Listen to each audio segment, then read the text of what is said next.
Thời gian, một khía cạnh căn bản của cuộc sống và vũ trụ chúng ta, đã luôn là một đề tài gây tranh cãi và kích thích trí tò mò của con người. Trong quá khứ, việc đo lường thời gian đã được thực hiện bằng cách theo dõi các chu kỳ tự nhiên, chẳng hạn như thay đổi của mô hình từ ngày sang đêm và từ mùa này sang mùa khác. Tuy nhiên, những phương pháp đo thời gian cổ điển này đã được thay thế bởi các công cụ chính xác hơn, như đồng hồ mặt trời và đồng hồ cơ, giúp việc đo lường thời gian trở nên dễ dàng và chính xác hơn. Nhưng liệu chúng ta đang đo lường điều gì? Thời gian có phải là một thực thể vật lý tồn tại, hay chỉ đơn giản là một khái niệm tồn tại trong tâm trí của chúng ta?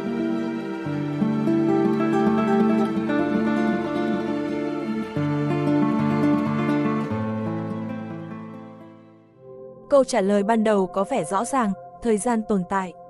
Nó luôn hiện diện và khó tưởng tượng một vũ trụ mà không có thời gian.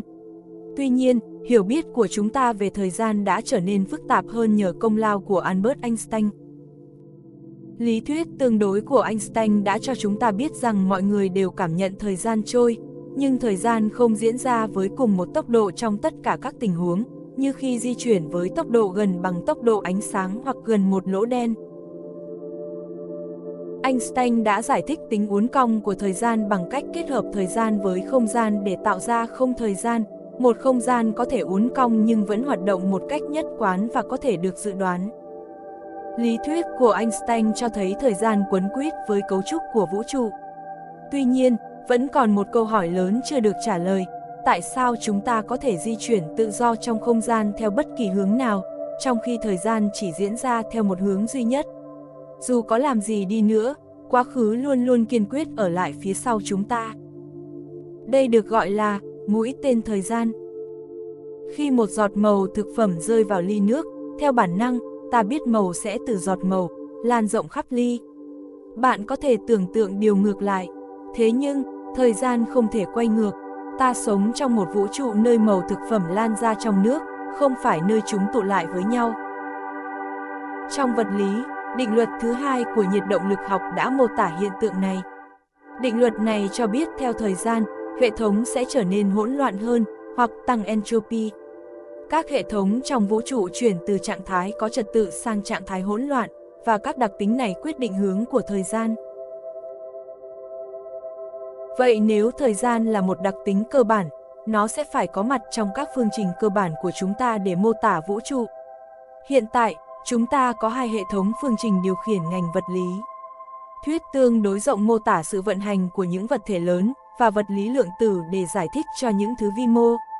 Một trong những mục tiêu lớn của vật lý lý thuyết trong thế kỷ qua là sự hòa hợp của hai lý thuyết này để tạo ra một thuyết vạn vật. Mặc dù đã có nhiều nỗ lực, chưa có lý thuyết nào được chứng minh hoàn toàn và xem xét thời gian theo những cách khác nhau. Đã có nhiều cố gắng, dù vẫn chưa có lý thuyết nào được chứng minh, xem xét thời gian theo những cách khác nhau. Có một lý thuyết gây tranh cãi là phương trình Wheeler-DeWitt, cho rằng thời gian không tồn tại. Giống như thuyết vạn vật hiện nay, phương trình này chỉ là một giả định và chưa được chứng minh. Nếu phương trình này hoặc một phương trình tương tự không có thời gian được chứng minh là đúng, có thể đồng nghĩa với việc thời gian không tồn tại ở mức cơ bản. Tuy nhiên, thay vì nghĩ rằng thời gian không tồn tại, chúng ta có thể coi thời gian là một hiện tượng phụ sinh. Điều này có nghĩa là thời gian chỉ xuất hiện khi các thành phần của một hệ thống tương tác với nhau và tạo ra sự thay đổi.